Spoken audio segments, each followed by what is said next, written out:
नमस्कार स्टूडेंट्स, मैं सुधाकर मिश्रा 10वीं कक्षा के भौतिक विज्ञान विषय में एक नई क्लास के साथ।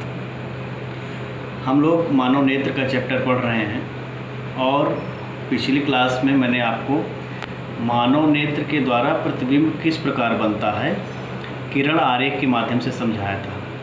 ठीक है, आज हम मानव नेत्र की फोकस दूरी के बारे में चर्चा करने वाले हैं कि मानव नेत्र की फोकस दूरी क्या होती है। ठीक है, तो उसको भी हम लोग किरण आरेख के माध्यम से समझेंगे। तो मानव नेत्र की फोकस दूरी क्या होती है? मानव नेत्र द्वारा अनंत पर स्थित वस्तु को देखने के लिए नेत्र के, यहाँ देख लेंगे हम लोग, मानव नेत्र द्वारा अनंत पर स्थित, अनंत मतलब अधिक दूरी पर, तो मानव नेत्र द्वारा अनंत पर स्थित वस्तु को देखने के लिए नेत्र पर गिरने वाली समांतर किरणें नेत्र लेंस द्वारा रेटिना पर फोकस करती हैं तथा वस्तु का स्पष्ट प्रतिबिंब दिखाई देता है। इस प्रकार मानव नेत्र तथा रेटिना के मध्य की दूरी को नेत्र लेंस की फोकस दूरी कहते हैं। नेत्र लेंस की फोकस दूरी बदलती रहती है, परिवर्तनशील है।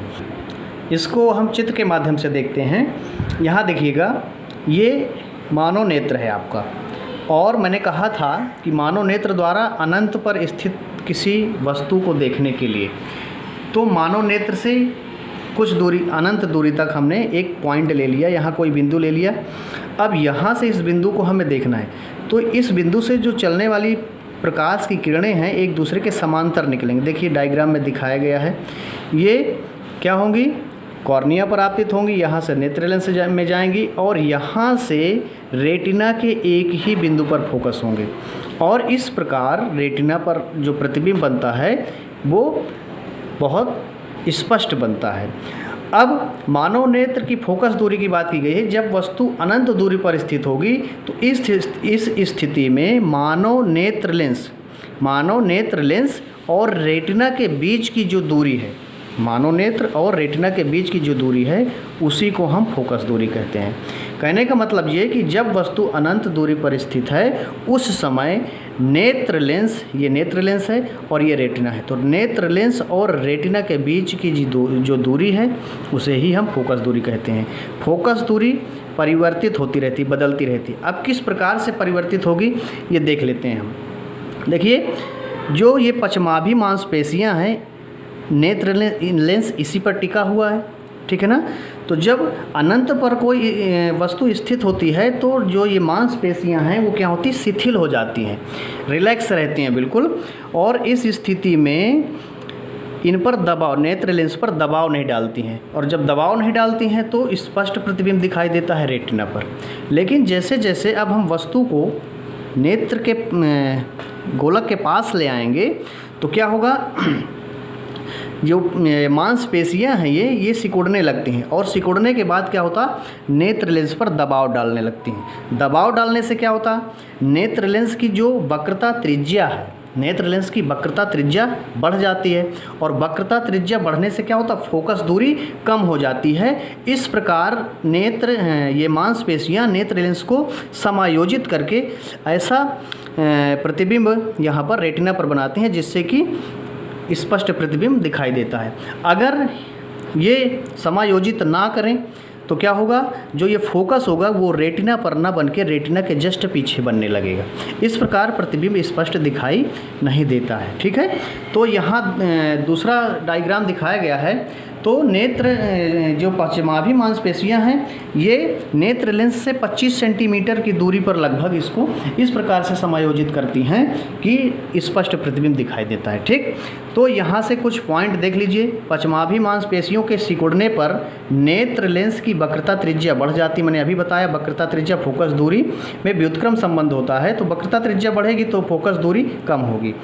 पचमाभी मांसपेशियों के शिथिल होने पर नेत्र लेंस की वक्रता त्रिज्या घट जाती है, अर्थात जब वस्तु अनंत पर होगी तो वक्रता त्रिज्या घटेगी और फोकस दूरी बढ़ेगी। जब वस्तु अनंत पर स्थित होती है तो नेत्र लेंस व रेटिना के मध्य की दूरी निश्चित होती है और इसे ही फोकस दूरी कहते हैं। मैंने अभी बताया आपको। इसमें चौथा पॉइंट है, जब वस्तु अनंत पर स्थित है तब वस्तु को देखने के लिए मांसपेशियों पर दबाव नहीं पड़ता है और प्रतिबिंब स्पष्ट बनता है। जब वस्तु नेत्र के अत्यधिक निकट होती है तो प्रकाश की किरणें नेत्र लेंस से निकलकर रेटिना के बाहर प्रतिबिंब बनाती हैं, जैसा कि इस डायग्राम में आपको दिखाया गया है। यहाँ से क्या होता, नेत्र लेंस के बाहर जो ये प्रकाश की किरणें हैं ये बाहर फोकस होती हैं और स्पष्ट प्रतिबिंब नहीं दिखाई देता है। तो इस प्रकार नेत्र लेंस की फोकस दूरी कम हो जाती है।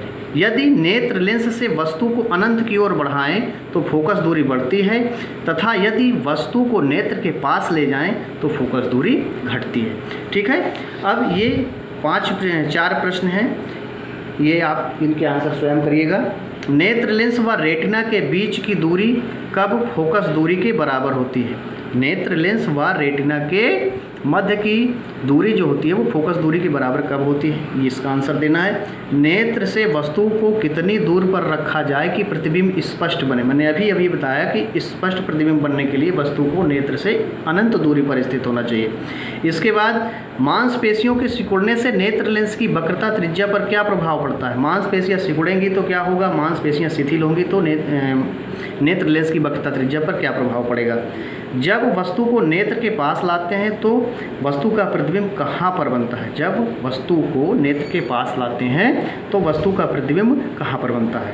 तो आज की क्लास में हम लोगों ने मानव नेत्र के फोकस दूरी के बारे में पढ़ा, किस प्रकार से फोकस दूरी निश्चित होती है और कब मानव नेत्र के रेटिना पर प्रतिबिंब स्पष्ट प्रकार से बनता है। इन सब बातों की चर्चा हमने अभी तक किया है। अगली क्लास में हम लोग मानव नेत्र की समांजन क्षमता के बारे में पढ़ेंगे।